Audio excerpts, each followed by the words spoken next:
Tonight, Majority Leader Afenyo-Markin tears into the formation of a committee by the President-Elect John Dramani Mahama to gather and receive information from the public regarding suspected acts of corruption, asking or questioning the basis for that committee and the funding source of the committee. Somebody may have to ask Mr. Blacko how that committee's work will be funded. They are talking about corruption. We need to know who is funding it, whose money they are going to use to buy fuel, whose money they are going to use to set up the office.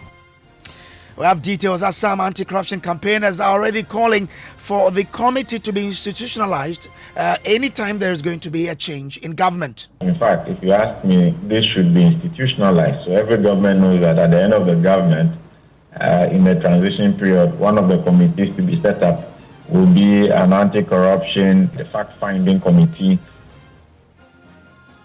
We speak to anti-corruption campaigners and government about this particular action by the President-Elect. Here on Top Story, always brought to you by Telecel, connecting energies and holy insecticide spray and coil. Enjoy a holy sleep. My name is Samuel Kojo Brace.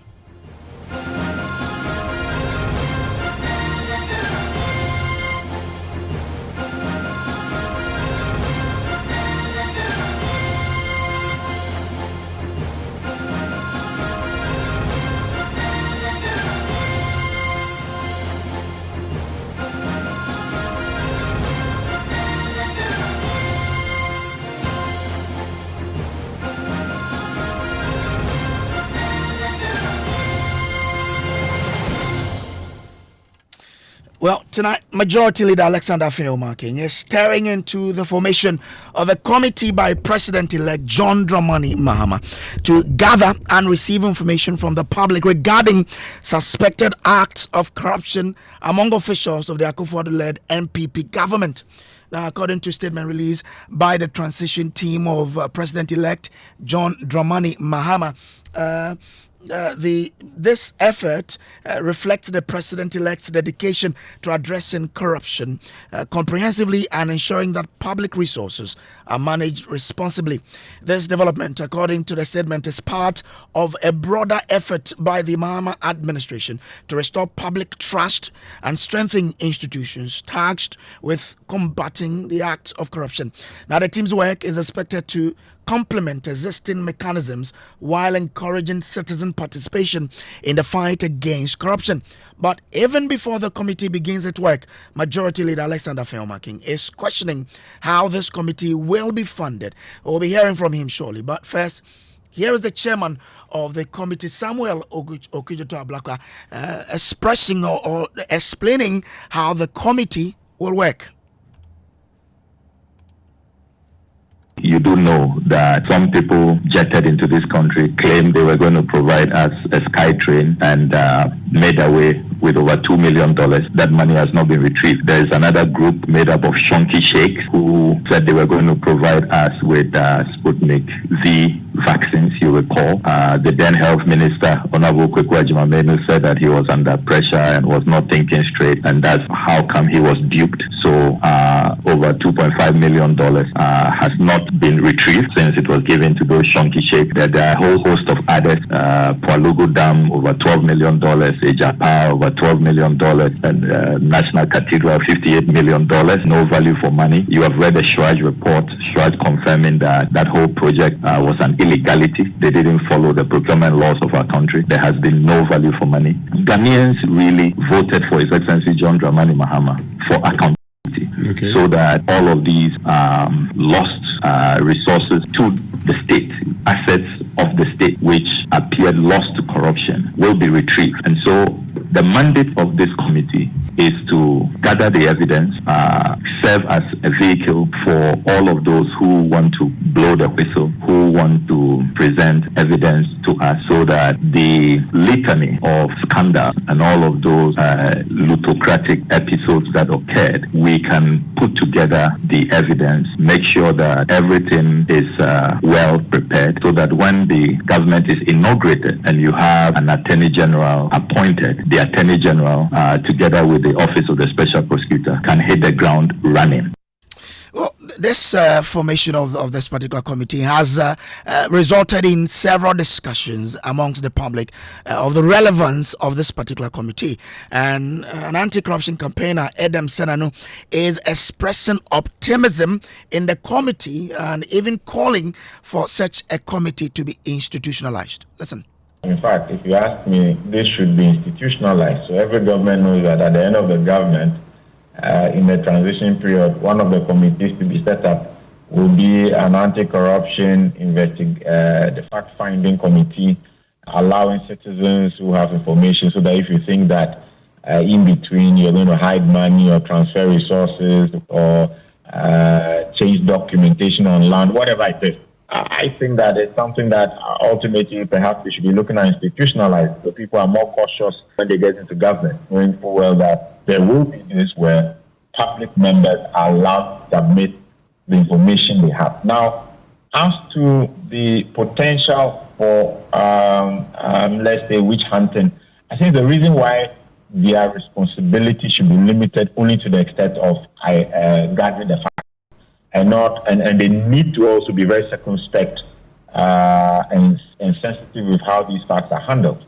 such that then persons' integrity, reputations are not damaged unnecessarily. So limiting them to just fact-finding, and if they have the right professional expertise, which I assume they do with AS people, Kofi Abuachi, the Domlago and Co, Martin, but I think they have the skill set to know how to be sure that the information they are gathering is valid. The overlap is the reason also why they should just gather facts and not get into, any investigative prosecution or not. When they get into government fully after 7th January, all such data should be handed over to the OSP or any other relevant organs like tribes for them to do the follow-up. Well, but another anti-corruption campaigner, Vitus Azim, is questioning the basis for the move when he argues there are already existing institutions who are data mandated to do similar work, and he is worried or is asking why set up such a committee when they have these institutions around already. The other aspect of it is there are already existing anti-corruption institutions. Are we not happy with what they have been doing? Can't we give them the required resources to recruit professionals and to carry out their work more effectively than we've seen in the past? So these are some of the issues that maybe the positives and the negatives that you may see in this team.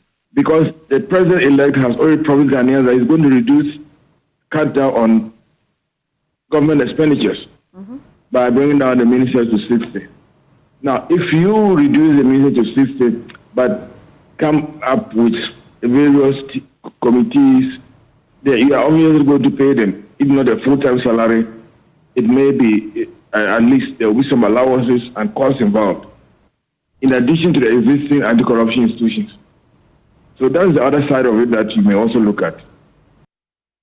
Well, government has also been reacting, and Majority Leader Alexander Afenyo-Markin has been speaking about this particular committee, and he's questioning the rationale behind the setting up of such a committee, and even going ahead to question the source of funding for the committee's activities. All these things that my respected colleague Ablakwa is saying, they did citizens vetting committee during the revolution. It didn't get anywhere. Somebody may have to ask Mr. Ablakwa how that committee's work will be funded. If it is a private person who is funding it, they are talking about corruption. We need to know who is funding it, whose money they are going to use to buy fuel, whose money they are going to use to set up the office, whose money, because going around gathering evidence, I'm aware that they've been calling some journalists. Somebody says that, he's going to be Attorney General, he's calling journalists for information and all that, blah, blah, blah. No problem. But we will need to know the committee that he heads, how would that committee be funded? Is it from the state resources, or is an individual who's going to fund it? If it's an individual, then the issue of corruption that they are going to deal with must also be interrogated. How is that individual going to fund their activities? What is this motivation? Is it a citizen who thinks that, okay, I just want to give you money to do this work? On what basis? Why? So we would also interrogate the issues, but it's early days yet. So So that's Alexander Afenyo-Markin, Majority Leader, speaking on the Super Morning Show earlier today.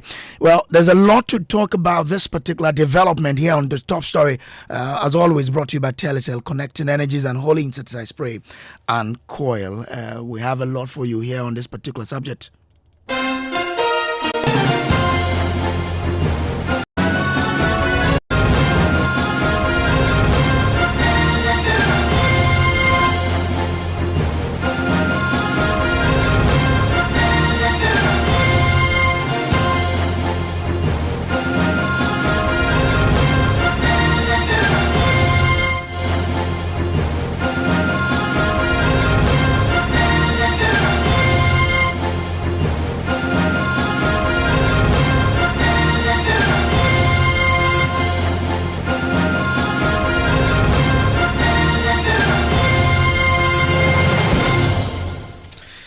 Well, this is top story, and as you are aware, the President-Elect John Dramani Mahama has put together a team, to get sources of information from the public into acts of corruption, and this was contained in a letter, a statement that was released yesterday. It says, as a preparatory measure towards the rollout of His Excellency John Dramani Mahama's promise to recover proceeds of corruption and hold persons responsible for such corruption accountable when he assumes office, a team has been set up to receive and gather information from members of the public and other sources on suspected activities or acts of corruption. The team comprises the following individuals: Samuel Okudzoto-Ablakwa, Honorable, is chairman; Daniel Domilevo is former Auditor General; COP retired Nathaniel Kofi Boachi; Mr. Martin Pegbu is a private legal practitioner; and Mr. Raymond Achai is an investigative journalist. Anti-corruption with Operation Recover All Loot Oral as a major plank formed a core part of His Excellency John Mahama's policy platform in the 2024 campaign, and he intends to hit the ground running on these commitments. So that was a statement signed by Felix Ofosu-Kwakye. Time for me to bring in Mary Ada. She is Executive Director of the Ghana Integrity Initiative. Grateful to you for joining us here. But there have been several arguments about, this initiative by the President-Elect. First off, what do you make of that, action to try and get the public to give the committee some information that will help the government deal with corruption?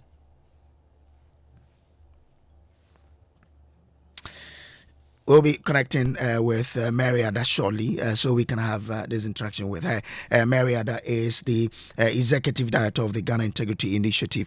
But several people have spoken about this particular development, questioning the rationale. But the President-Elect and Samuel Okudzoto-Ablakwa, who is the chairman of this committee, has been explaining thoroughly on the Super Morning Show what they intend to do. That fact, they mention things like Sputnik V, the Sky Railway that was supposed to be developed, that some monies were paid to, and other things that they believe some monies have exchanged hands, but we couldn't actualize the project, or even though some of them were actualized, they feel there are some more to it than meets the eye, and therefore they want to get deeper into it to find out, did some people loot from the state and what needs to be done? That's what they want to do. They want to gather information to then feed the next government when it assumes office in 2025.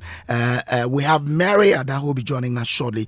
We'll also be speaking to government to find out what do they make of this. As people have argued, if this is coming up, of course, government should have a say in it. Or we want to find out from them what they do make of what is happening. But interesting, the members of this committee, people have been talking about Mr. Daniel Domilevo, who was an effective Auditor General, and they say his inclusion really brings a lot to the table. We know that the chairman himself, Samuel Okudzoto-Ablakwa, especially for his work on the National Cathedral, and you know that they have even said that some of Shrach's work will be a basis for the work that they will be doing. And you know that Samuel Okudzoto's expose then led to Shrach investigating the National Theatre for it to come up with a report which even then proposed that some of the directors of the National Theatre Secretariat and National Cathedral Secretariat needs to be prosecuted. So people have said, well, the team is a well-rounded committee, and we can probably deal with that. Okay, so I have Mariada here. I'm grateful to you for joining us. I want to find out from you first off your position on this committee by the President-Elect. Thank you very much, Kodo. I believe that it is within the remit of the President-Elect's powers to set up whatever group he wants to set up to do or to prosecute his agenda, particularly after he has been inaugurated as such or sworn in as president. And so the justifying factor for this committee at this particular moment is the fact that the letter speaks to the fact that it is a preparatory measure, and then the committee is supposed to receive and gather information. That's where perhaps we should all be asking ourselves, at this point, do we have structures in place in this country which we all must encourage to be able to receive those complaints and gather them, who also have the legal mandate to then investigate and also carry on with prosecution if need be? Why would we be setting this up? So it's in the mind of the president to decide what he is doing, but then we also believe that it is critical that we understand where the president is coming from. We know the oral agenda is one they want to prosecute in a haste. And admittedly, some of us would want to see that happen because we know what it can do for us in country and also in the international space if we get the fight against corruption right. However, the fight against corruption is not limited to oral. And so let's not make that mistake. We in civil society will continue to ask some of the questions that are needed. Again, we know that for a fact, in times past, things like this have been done. Let me go back to 2017 when the government took over them.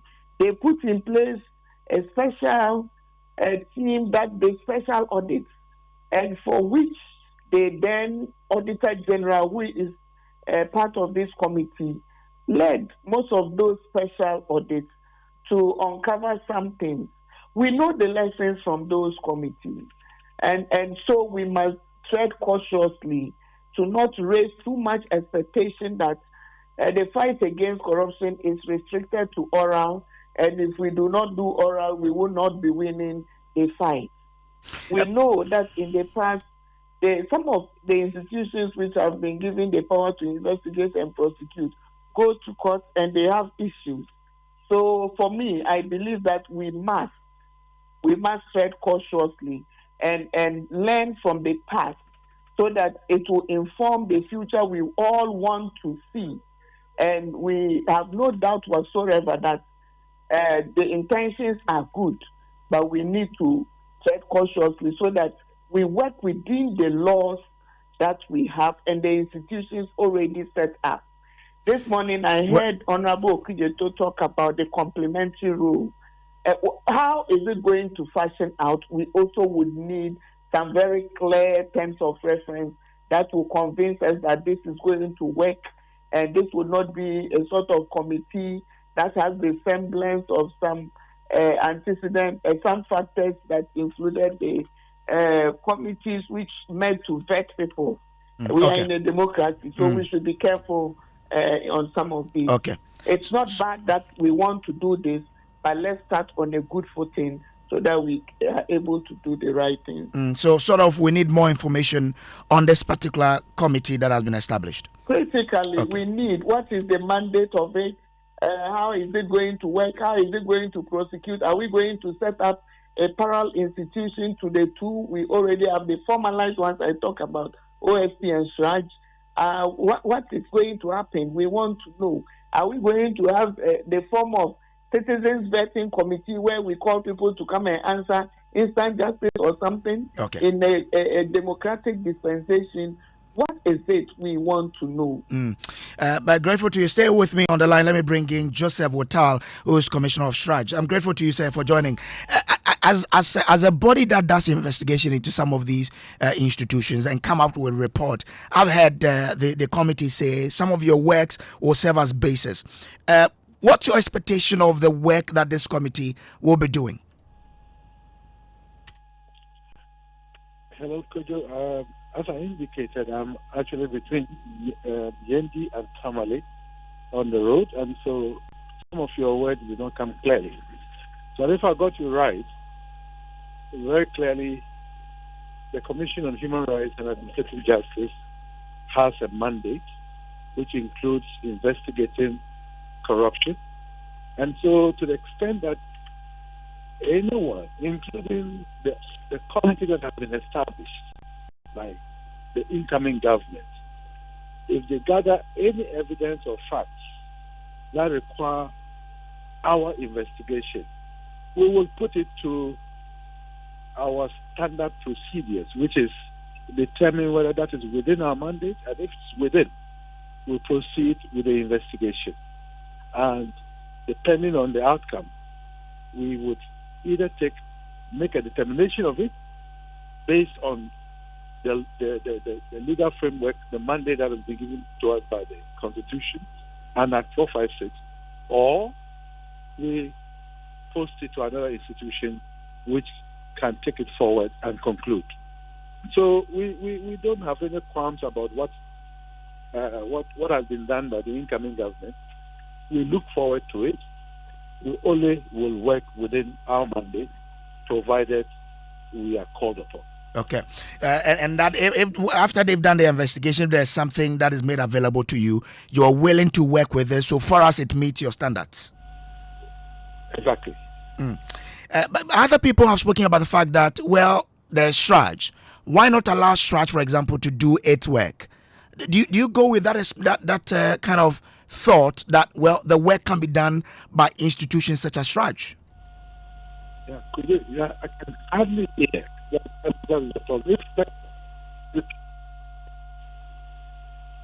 Okay, I guess we're having difficulty with Mr. Joseph Wetal, but let me try again and see. Hi, Mr. Wetal, can you hear me? Hello, Mr. Wetal. Okay, I think we've lost him, but let me bring in Mary Ada again as we try and get Paul Griff Boache Dankwa so we can have that conversation with him too. Madam Mary Ada, I mean, people say that we should rather allow bodies such as SRAJ to do that kind of work. And just before you go there, people are also asking, you heard the majority leader there, questioning, what will be the source of funding? Legitimate question to be asking at this time, right? Okay, we'll try and raise Mary Ada back on the line. This is still top story. We're talking about the committee put together by the President-Elect John Dramani Mahama to investigate or to collect information from the public into acts of corruption. This, they say, will help them prepare the grounds for the incoming Attorney General to then, hit the grounds running.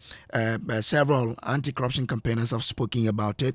You had Mariada say we need more information, terms of reference for this particular committee. Others have asked about the sources of funding of this particular committee's work. We would want to deal more on that, get some more answers on that leg of the conversation about who is going to fund this committee. As we know, the President-elect will be sworn into power on the 7th of January 2025.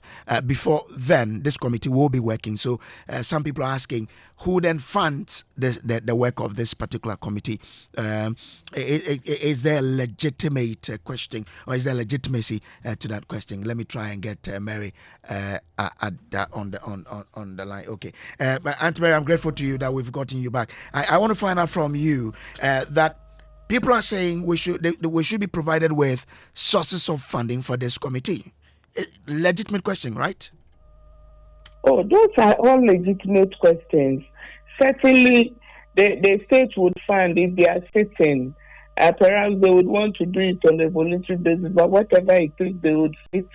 Whatever it is, they would have meetings to receive the complaints and also gather the information as it is stipulated in the letter that was shared. And so it's not about a voluntary venture. I am not too sure of those terms. That's why I indicated from the beginning that we would want to know what exactly the clear terms are. And it is important because this government has shown that the elected government, or the president-elect and this government, have shown that they want to hit the ground running. And so one of the attributes of that is accountability. And he has had many platforms where he has said that it is important to be accountable, it's important to be transparent. So those information would have to be shared, and then we all take it up from there to be able. But those are legitimate questions we need to be asking the people. The people are asking, and we need answers to them. Thank you. Well, I mean, in terms of how this committee will work, people say there's going to be an office set up for it, and to ensure that they are able to collate their work. But effectively, how should the committee conduct or go about its activities to ensure that they effectively achieve the target set for themselves? I would want to see their terms of reference before I continue to talk about legitimizing and making the committee fit. Certainly, there are SOPs for each committee to work, and I believe they will not go over and beyond some of those SOPs that have been developed over time. Certainly, they would have meetings either online or in person. They will be provided space, and people would send information. The OSP currently does that. The Shrine also does that. There are avenues through which people can make complaints, and these, I don't think they will be different. Perhaps maybe they will bring some innovation on board. They would consult more on how to do this, and people are ready and available to support, because the fight against corruption is not being won, and we want to win it. So people are ready to support this process. Mariada, I'm grateful to you for joining us here. Mariada is Executive Director of the Ghana Integrity Initiative. This has been Top Story, brought to you by Telecel, connecting energies and holy insecticide spray and coil. Enjoy a holy sleep. My name is Samuel Kojo Brace. Up next is Newsnight.